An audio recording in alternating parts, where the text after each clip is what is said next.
ষষ্ঠবারের মুখ্যমন্ত্রী নবীন পটনায়ক।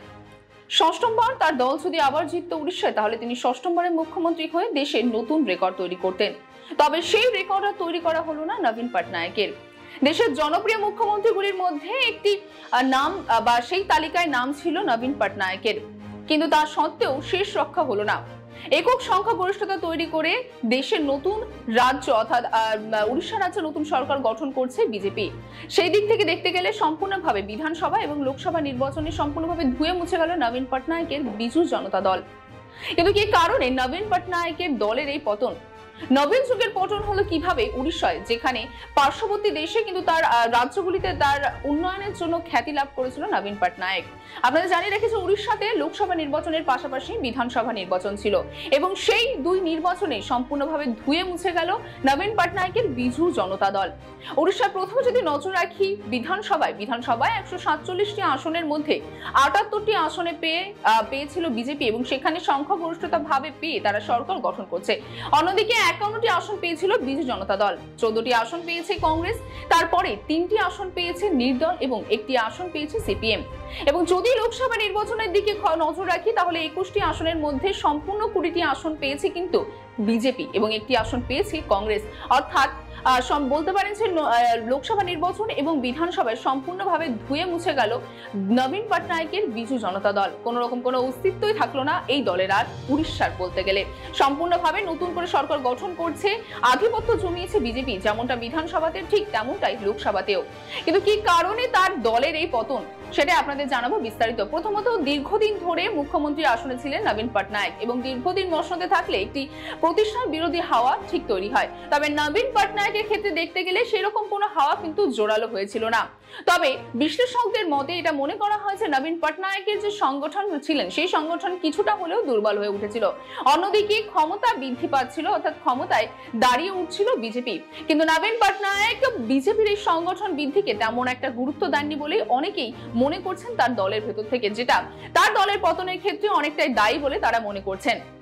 তারপরেই চলে আসবো যে নবীন পটনায়ক যে বিষয়, দ্বিতীয় যে পয়েন্ট নিয়ে আমরা কথা বলবো সেই বিষয় হলো যে নবীন পটনায়ক যে খুব একটা বেশি জনতার মধ্যে থাকতেন তা কিন্তু নয়। অর্থাৎ কিন্তু তার উন্নয়নমূলক কাজের জন্য উড়িষ্যাবাসীরা কিন্তু তার পাশে দাঁড়িয়েছিল।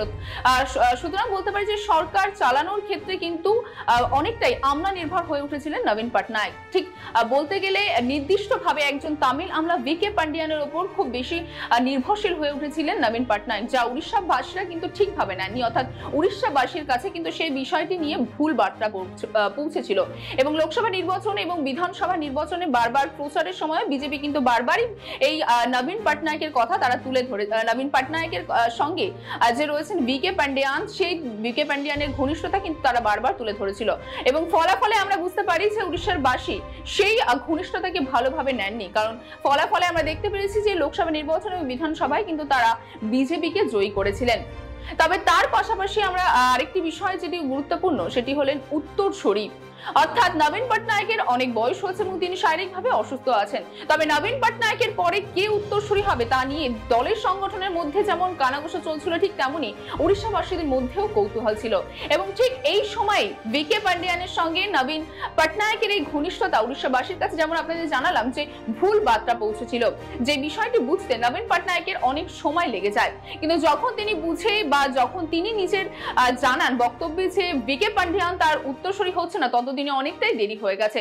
ততদিনে 3 দফার ভোট সম্পূর্ণ হয়েছে, 1টি দফার ভোট বাকি চলছিল এবং ঠিক সেই সময় কিন্তু তিনি জানান যে ভিকে পান্ডিয়ান তার উত্তরসূরি হচ্ছে না। কিন্তু তারপরে আপনারা বুঝতেই পারছেন কি তার মধ্যে কিন্তু ইতিমধ্যে ভোট বলতে গেলে অর্ধেকের বেশি সম্পূর্ণ হয়ে যায়।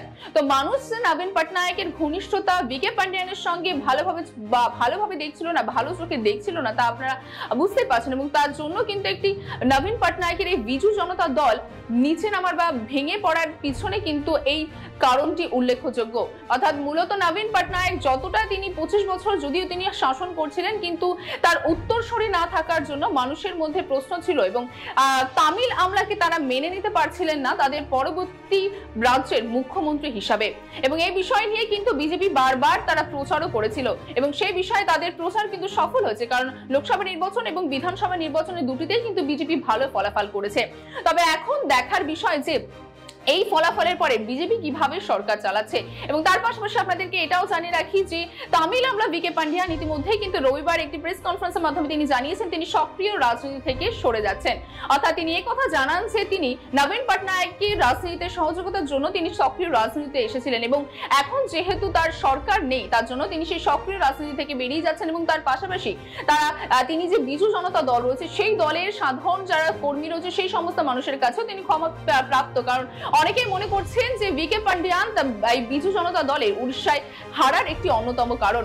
তবে এখন দেখার বিষয় যে 25 বছরে যে রাজ্য বিজু জনতা দল নবীন পটনায়েক চালিয়ে গেছেন সেই রাজ্যের হাল এখন বিজেপির হাতে। বিজেপি সেই রাজ্যকে কিভাবে চালাবে বা উড়িষ্যাবাসী বিজেপিকে কতটা ভালোবাসবে বা বিজেপির পাশে কতটা দাঁড়াবে সেটাই দেখার মতো।